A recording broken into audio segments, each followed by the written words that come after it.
are in chapter 10. Then I looked, and behold, and the firmament was above the head. The firmament was above the head of the cherubim. There appeared over them something with the appearance of a sapphire stone and the form of a throne. Now, remember, I've told you that the cherubim are us. The cherubim are the face of a man facing the palm trees. The palm trees represents fruit, or the fruit of the spirit. Maybe a few nuts in there too, but mostly it's fruit. So we have the cherubim, which is us, and we've already, back in chapter 1 or 2, discovered that the halo is over our head. We can't see it, but it's there, and that is the throne of God. It's something that connects us with the throne room of God, and it rests over true Christians' heads. Way back in the earlier days during the Reformation and all, they actually drew pictures of people with halos over their heads. So way back then, they knew something about this. They just didn't pass it on to our day.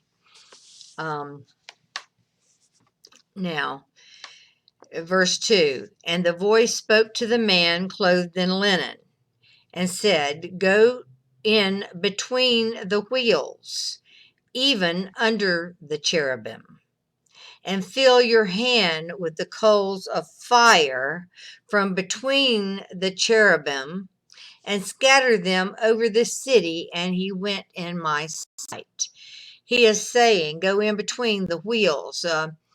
The spirit, he's saying, it goes in deep under our spirit. There's a wheel within a wheel, is between our spirit and man, dividing man and soul asunder.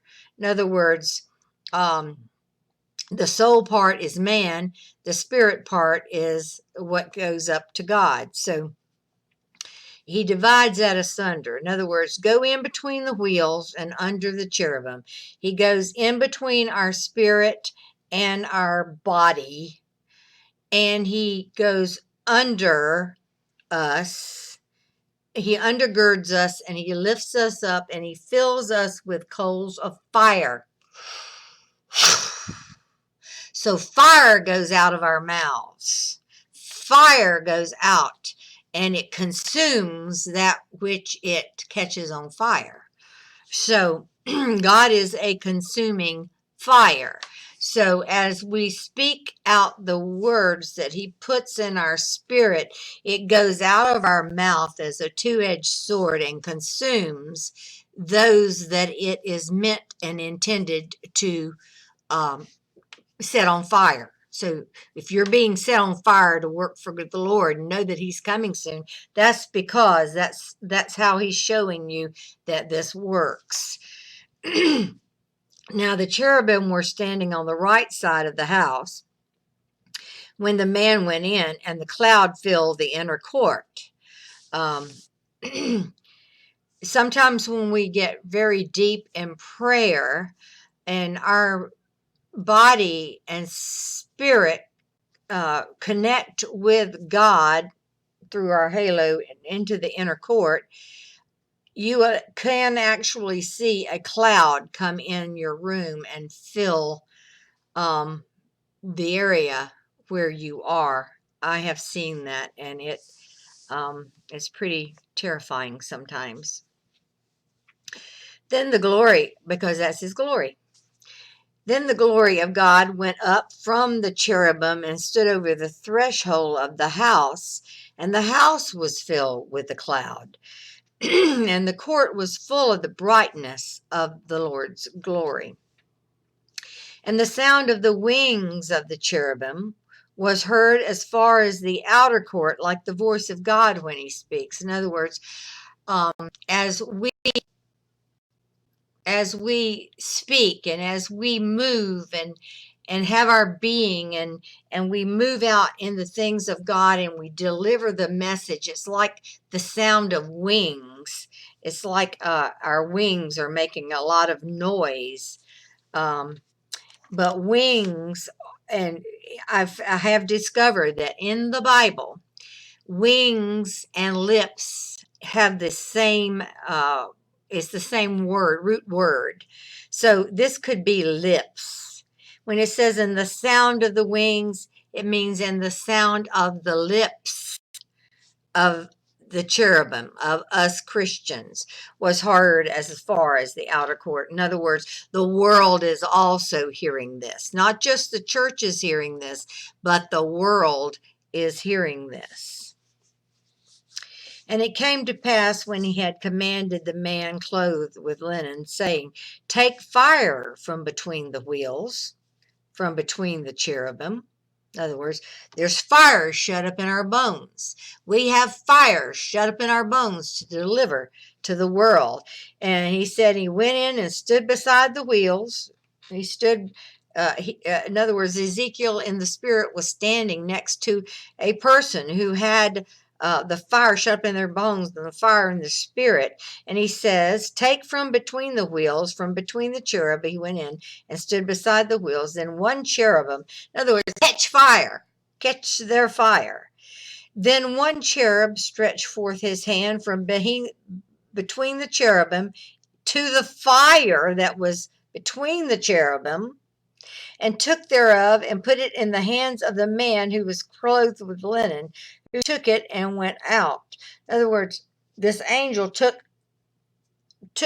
this angel is taking what I'm giving you, whoever's listening, and he's taking that, and he's taking that fire out from between my wheels, and he's sending it to you.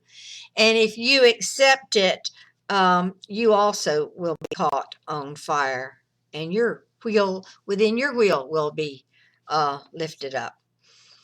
And I looked, and behold, there appeared in the cherubim the form of a man's hand under their wings, or a man's hand under their lips. And I looked, and behold, there were 4 wheels beside the cherubim, 1 wheel beside each cherub. And the appearance of the wheels was like the color of beryl stone. Now we're seeing 4 wheels beside the cherubim, 1 wheel beside each cherub.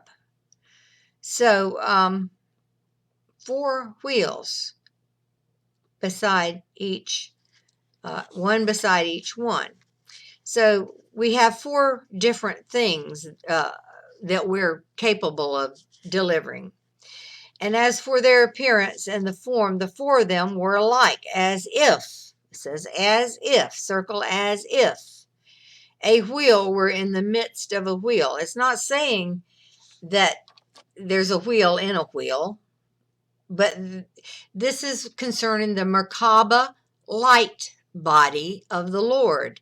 It is they're fiery cherubim, or I mean they're fiery seraphim angels that take and it looks like a spinning sun. So that this seraphim fiery angels take this fire and take it out to other people. When they went and upon 4 sides and turned not as they went, but to the place whither the first one went, they followed it. They turned not as they went. And their whole body and their backs and their hands and their wings and their wheels were full of eyes when they turned on their sides. In other words, these are prophetic people who have received a call from the Lord to go forth and preach and spread this message out. And as for the wheels, he called them rolling wheels in my presence. And every one of them had 4 faces. The first face was the face of a cherub. The second face was that of a man. And third face as a lion. And the fourth face as an eagle. Prophetic, eagle is prophetic. And then there's we're the cherubim. and we're the men, and we're the lions from the tribe of Judah, and we're the prophets. And the cherubim were lifted up. This is the same living creature that I saw by the river Chebar. And when the cherubim went, the wheels also went beside them. And when the cherubim lifted up their wings to mount up from the earth, lifted up their lips to mount up from the earth, the wheels also turned not from beside them. In other words, this is us moving together, looking neither to the left or neither to the right. We're on a steady course. We're marching in rank. We are God's army, and we have set forth to do what He's called us to do, and we are not stopping until our mission is done.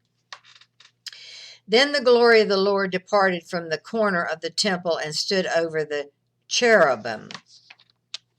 And the cherubim lifted up their wings and mounted up from the earth in my sight.